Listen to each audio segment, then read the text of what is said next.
Hey, Nice to see you too, man. Nice to see you. Man, first of all, thanks for the film. Just saw it. It's awesome. Loved it. Really. Appreciate that. Thank you. Yeah. I have a question here. Once a film this big, a sequel this big, is greenlit, what becomes the first goal to achieve? You know, like the first milestone you have to hit on the way to having it ready. I mean, it's tough because you know your first few attempts at getting something that feels like a film, even in rough state, is gonna not be the best version of what this film is. You have to sort of know you're gonna hit a bunch of walls on the way to seeing the light of what this film could be. So I think that's tough, is accepting your fate that you're going to fail many, many times up top. Accepting the incoming failure? Accepting it, just knowing it. Well said, yeah. Anything good that you see, you have to understand there were lots and lots of bad versions that you have to work through to get through to the good version. Yeah. Nothing is ever good the first time out. It becomes almost a life lesson because, all your mistakes lead to your successes and everything. But great final product. I have another doubt. You know, the film was pushed back. It was supposed to come out last year. When that happens, does the film remain locked and you go like, okay, let's just wait it? Or you go back and work on some things and try to make it even better? We have kept working all the way up until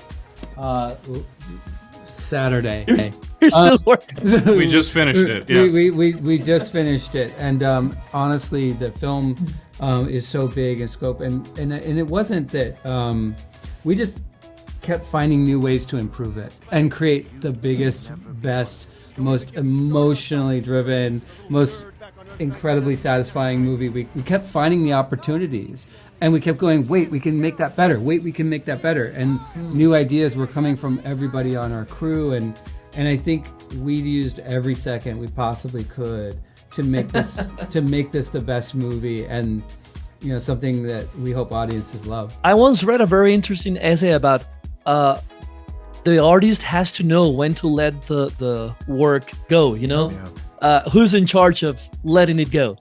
Are you at democracy? Sony. Or? When Sony takes it from us, pretty much. Yes. I think if you gave us endless time, we would tweak it endlessly. Yeah. You just can't help it because you always see something that you want to try that you think you can make it a little bit better, make it play a little bit better, make a joke a little bit funnier, make a moment a little bit more emotional. And sometimes it's as simple as like tweaking a performance, tweaking a sound cue.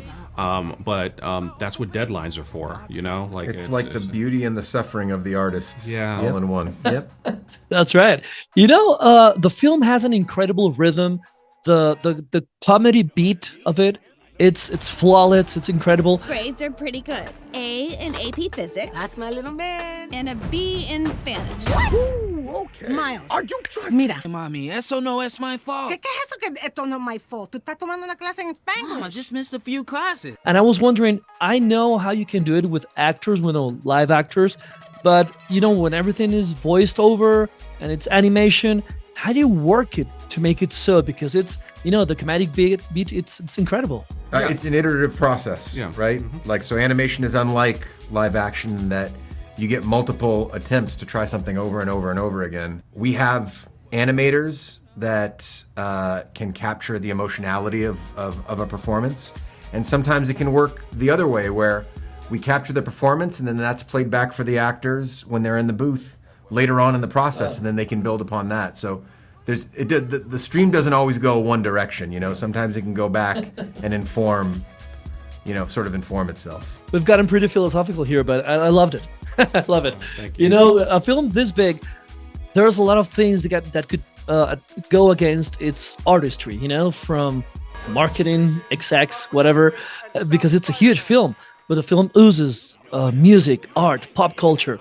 How do you foster that? How do you protect your child from, external influences?